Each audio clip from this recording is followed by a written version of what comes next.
ಈ ಕಾರ್ಯಕ್ರಮದ ಪ್ರಾಯೋಜಕರು Shri Vinayaka jewellery and silks and saris KR Puram ಹಾಗೂ ರಾಮೂರ್ತಿ ನಗರ ಬೆಂಗಳೂರು. ರೌಡಿ ಶೀಟರ್ ಕೊಲೆ ಪ್ರಕರಣದಲ್ಲಿ ಬಂಧಿತನಾಗಿ ಮೂತ್ರ ವಿಸರ್ಜನೆಯ ನೆಪದಲ್ಲಿ ಠಾಣೆಯಿಂದ ತಪ್ಪಿಸಿಕೊಂಡು ಹೋಗುವಾಗ ಆತನನ್ನ ವಶಕ್ಕೆ ಪಡೆಯಲು ಹೋಗಿದ್ದ ಪೊಲೀಸರ ಮೇಲೆ ಹಲ್ಲೆ ಮಾಡಿದ ಆರೋಪಿಯ ಕಾಲಿಗೆ ವಿಶ್ವವಿದ್ಯಾಲಯ ಠಾಣೆಯ ಪೊಲೀಸರು ಗುಂಡೇಟು ಹೊಡೆದು ಬಂಧಿಸಿದ್ದಾರೆ.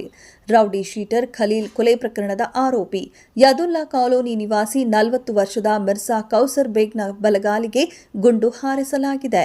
ಜಿಮ್ಸ್ ಆಸ್ಪತ್ರೆ ಆವರಣದಲ್ಲಿ ಟ್ರಾಮಾ ಸೆಂಟರ್ನಲ್ಲಿ ಚಿಕಿತ್ಸೆ ಪಡೆಯುತ್ತಿದ್ದಾನೆ. ವಿಶ್ವವಿದ್ಯಾಲಯ ಠಾಣೆಯ ಇನ್ಸ್ಪೆಕ್ಟರ್ ಸುಶೀಲ್ ಕುಮಾರ್ ಆತ್ಮರಕ್ಷಣೆಗಾಗಿ ಗುಂಡೇಟು ಹೊಡೆದಿದ್ದಾರೆ. ಆರೋಪಿಯ ಹಲ್ಲೆಯಿಂದ ಕಾನ್ಸ್ಟೇಬಲ್ ಹಾಗೂ ಹೆಡ್ ಕಾನ್ಸ್ಟೇಬಲ್ ಸಂಜೀವ ಕುಮಾರ ಗಾಯಗೊಂಡು ಟ್ರಾಮಾ ಸೆಂಟರ್ನಲ್ಲಿ ಚಿಕಿತ್ಸೆ ಪಡೆಯುತ್ತಿದ್ದಾರೆ. ಮಾಧ್ಯಮಗಳೊಂದಿಗೆ ಮಾತನಾಡಿದ police commissioner Sharanappa S T, Khalil ಕೊಲೆ ಪ್ರಕರಣದ ಆರೋಪಿ ಮಿರ್ಜಾ ಕೌಸರ್ ತಲೆ ಮರೆಸಿಕೊಂಡು ಮುಂಬೈ ಮತ್ತು ಪುಣೆಯಲ್ಲಿ ಓಡಾಡಿದ್ದ. ಭಾನುವಾರ ಆತನನ್ನು ವಶಕ್ಕೆ ಪಡೆದು ಠಾಣೆಯಲ್ಲಿ ಇರಿಸಲಾಗಿತ್ತು. ಸೋಮವಾರ ಮೂತ್ರ ವಿಸರ್ಜನೆಯ ನೆಪದಲ್ಲಿ ಠಾಣೆಯಿಂದ ತಪ್ಪಿಸಿಕೊಂಡು ಓಡಿ ಹೋಗಿದ್ದ ಎಂದು ಹೇಳಿದರು. ನಗರದ ಹೊರವಲಯದ ಆಜಾದ್ಪುರ ಸಮೀಪ ಆರೋಪಿಯನ್ನ ವಶಕ್ಕೆ ಪಡೆಯಲು ಪೊಲೀಸರು ತೆರಳಿದ್ದರು. ಹಿಡಿಯಲು ಹೋದ ಪೊಲೀಸ್ ಸಿಬ್ಬಂದಿ ಮೇಲೆ ಹಲ್ಲೆ ಮಾಡಿ ಗಾಯಗೊಳಿಸಿದನು. ಶರಣಾಗುವಂತೆ ಸುಶೀಲ್ ಕುಮಾರ್ ಅವರು ತಾಕೀತು ಮಾಡಿದರೂ ಸಹ ಕೇಳಲಿಲ್ಲ. ಕೊನೆಗೆ ಆತ್ಮರಕ್ಷಣೆಗಾಗಿ ಮಿರ್ಜಾ ಕೌಸರ್ ಕಾಲಿಗೆ ಗುಂಡು ಹಾರಿಸಿದರು. ಗಾಯಗೊಂಡ ಪೊಲೀಸ್ ಸಿಬ್ಬಂದಿ ಹಾಗೂ ಆರೋಪಿಯನ್ನ ತಕ್ಷಣವೇ ಆಸ್ಪತ್ರೆಗೆ ದಾಖಲಿಸಲಾಯಿತು ಎಂದರು. ಯೂನಿವರ್ಸಿಟಿ ಪೊಲೀಸ್ ಸ್ಟೇಷನ್ ಅಲ್ಲಿ ಒಂದು ಕೊಲೆ ಪ್ರಕರಣ ವರದಿಯಾಗಿತ್ತು. ಅದರಲ್ಲಿ ಪ್ರಾಥಮಿಕ ತನಿಖೆಯ ಪ್ರಕಾರ ಏನು ಈ ಸೈಟ್ಗಳ ವಿಚಾರಕ್ಕೆ ಸಿವಿಲ್ ರಾಜ್ಯಕ್ಕೋಸ್ಕರ ಗಲಾಟೆ ಆಗಿರುವಂತಹ ಆ ಹಿನ್ನೆಲೆಯಲ್ಲಿ ನಾವು ವಿಶೇಷ ತಂಡಗಳನ್ನು ಮಾಡಿ ಆರೋಪಿಗಳನ್ನ ಪತ್ತೆ ಹಚ್ಚಲಿಕ್ಕೆ ಅವರಿಗೆ ಕೆಲಸ ನಮ್ಮ ವಿಶೇಷ ತಂಡ suburban inspector university, inspector suburban ಮತ್ತು ಕ್ರೈಮ್ ಟೀಮ್ 4 ಜನ ಆರೋಪಿಗಳನ್ನ ಬಂಧಿಸುವಲ್ಲಿ ಯಶಸ್ವಿಯಾಗಿದ್ದಾರೆ. ಅದರಲ್ಲಿ ಒಬ್ಬ ಆರೋಪಿ ಅವನು ತಲೆ ಮರೆಸ್ಕೊಂಡು ಮುಂಬೈ ಪುಣೆಯಲ್ಲೆಲ್ಲ ಓಡಾಡ್ತಾ ಇದ್ದ.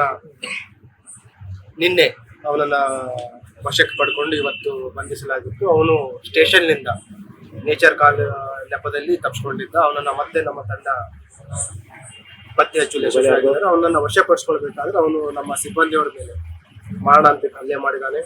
ಹಾಗಾಗಿ ಅವನ ಮೇಲೆ ನಮ್ಮ ಯೂನಿವರ್ಸಿಟಿ ಇನ್ಸ್ಪೆಕ್ಟರ್ ಅವನನ್ನ ಸರೆಂಡರ್ ಆಗಂತ ಹೇಳಿದ್ರು ಕೂಡ ಅವನು ಹಲ್ಲೆ ಮುಂದುವರಿಸಿದಾಗ ಅವನನ್ನ ಸಿಬ್ಬಂದಿಯವರ ರಕ್ಷಣೆಗೋಸ್ಕರ ಮತ್ತು ಅವನನ್ನ ಕೊಲೆ ಪ್ರಕರಣದಲ್ಲಿ ಬೇಕಾಗಿರುವ ಆರೋಪಿಗಳನ್ನು ಅವನ ಮೇಲೆ ಫೈರ್ ಮಾಡಿ ಅವನನ್ನ ವಶಪಡಿಸಿಕೊಂಡಿದ್ದಾರೆ.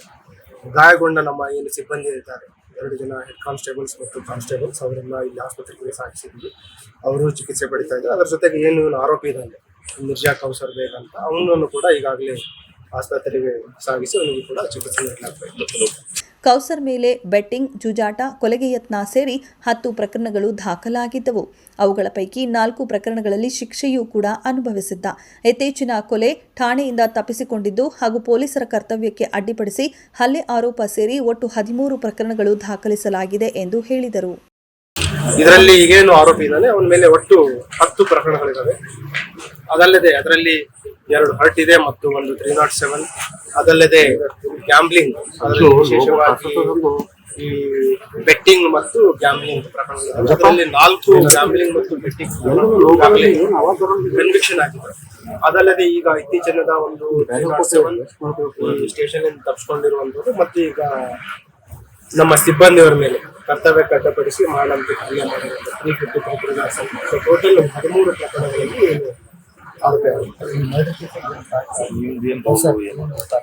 ಇವತ್ತು ಇದರಲ್ಲಿ 6 ಜನಗಳ ಆರೋಪಿಗಳ ಒಂದು ಭಾಗ್ಯ ಆಗಿರುವಂಥದ್ದು ತಿಳಿದು ಬಂದಿರುವಂಥದ್ದು. ಇದರಲ್ಲಿ ಬೇಸಿಕಲಿ ಲ್ಯಾಂಡ್ ಗ್ರ್ಯಾಬಿಂಗ್ ಇರುವಂಥದ್ದು ಈ ಎಲ್ಲ ಆರೋಪಿಗಳಿದ್ದಾರೆ ಮತ್ತು ಮೃತನಾಗಿದ್ದಾರೆ. ಇವರು ಕೂಡ ಏನು ಡಾಕ್ಯುಮೆಂಟ್ಸ್ ಇರಲಾರ್ದಂತ ಸೈಟ್ಸ್ಗಳಿಗೆ ಕಬ್ಜಾ ಮಾಡುವಂಥದ್ದು ಮತ್ತು ಅದರಲ್ಲಿ ಯಾವುದಾದ್ರೂ ದಾಖಲಾತಿಗಳು ಅದು ಸರಿ ಇರಲಿಲ್ಲ ಅಂತಂದ್ರೆ ಒಂದು ನೋಟ್ರಿಗಳನ್ನ ಮಾಡ್ಕೊಂಡು ಅಲ್ಲಿ ಸಿವಿಲ್ ವ್ಯಾಜ್ಯಗಳಲ್ಲಿ ಇವರು ತಲೆ ಹಾಕುವಂಥದ್ದು ಇಲ್ಲಿವರೆಗೆ ತಿಳಿದು ಬಂದಿದೆ. ಈಗ ಏನು ಆರೋಪಿಗಳನ್ನು ಬಂಧಿಸಿದೆ ಅವರನ್ನ ಪೊಲೀಸ್ ಕಸ್ಟಡಿ ತೆಗೆದುಕೊಂಡು ಹೆಚ್ಚಿನ ಒಂದು ವಿಚಾರಣೆ ಮಾಡಿ ಮುಂದೆ ಏನಿದೆ ಪ್ರತಿಯೊಬ್ಬರ ರೋಲ್ ಇಂಡಿವಿಜುವಲ್ ಆಗಿ ಮತ್ತು ಈ ಘಟನೆಗೆ ಇಮಿಡಿಯೇಟ್ ಕಾರಣ ಏನನ್ನೋದ್ರ ಬಗ್ಗೆ ಕೂಡ ನಾವು ತನಿಖೆ ಮಾಡ್ತೀವಿ. ಈಗ 3 ಜನದ ಬ್ಯಾಕ್ಗ್ರೌಂಡ್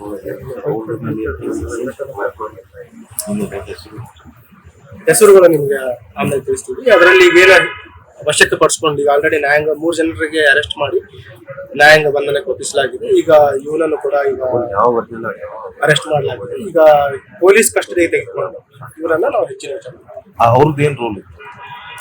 ಬೇಸಿಕಲಿ ಈಗ ನಮಗೆ ತಿಳಿದು ಬಂದಿರೋ ಪ್ರಕಾರ ಇವರೆಲ್ಲ ಒಂದು ಗ್ಯಾಂಗ್ ಮಾಡ್ಕೊಂಡಿದ್ದಾರೆ. ಒಂದು 6 ಜನರ ಒಂದು ತಂಡ ಮಾಡ್ಕೊಂಡಿದ್ದಾರೆ. ಎಲ್ಲಿ ಸಿವಿಲ್ ವ್ಯಾಜ್ಯಗಳಿದಾವೆ ಮತ್ತು ಎಲ್ಲಿ ದುರ್ಬಲರಿದ್ದಾರೆ ಅಂತ ಏರಿಯಾಗಳನ್ನ ಇವರು ಗುರುತಿಸಿಕೊಂಡು ಅಲ್ಲಿ ಅವರು ಕೈ ಹಾಕಿ ಅವುಗಳನ್ನ ಮೇಲೆ ವಶಪಡಿಸಿಕೊಳ್ಳುವಂಥದ್ದು ಮತ್ತು ಸ್ಥಳೀಯರಿಗೆ ಹೆದರಿಸುವಂಥದ್ರ ಬಗ್ಗೆ ಒಂದು ತಂಡ ಮಾಡಿದ್ದಾರೆ. ಹಾಗಾಗಿ ಯಾರೇ ಇವ್ರಲಿಂದ ಅನ್ಯಾಯಗೊಳಪಟ್ಟಿದ್ರು ದೂರನ್ನ ನೀಡಿ ಇವ್ರ ಮೇಲೆ ನಾವು ಕ್ರಮ ಕೈಗೊಳ್ಳೋದ್ರ ಬಗ್ಗೆ ಭರವಸೆ ನೀಡಿದ್ದೇವೆ. ಅವತ್ತೇನಂತ ಹೇಳಿ ಕರ್ಸ್ಕೊಂಡಿದ್ರು? ನಿಖರವಾಗಿ ನಾವು ವಿಚಾರಣೆ ಮಾಡ್ತಂತ ಡಿಸಿಪಿಗಳಾದ ಕನಿಕಾ ಸಿಕ್ರಿವಾಲ್, ಪ್ರವೀಣ್ ಹೆಚ್ ನಾಯಕ್ ಉಪಸ್ಥಿತರಿದ್ದರು. ವರದಿ ಮಲ್ಲಿಕಾರ್ಜುನ ಸಂಗೊಳಗಿ, ಕಲಬುರಗಿ.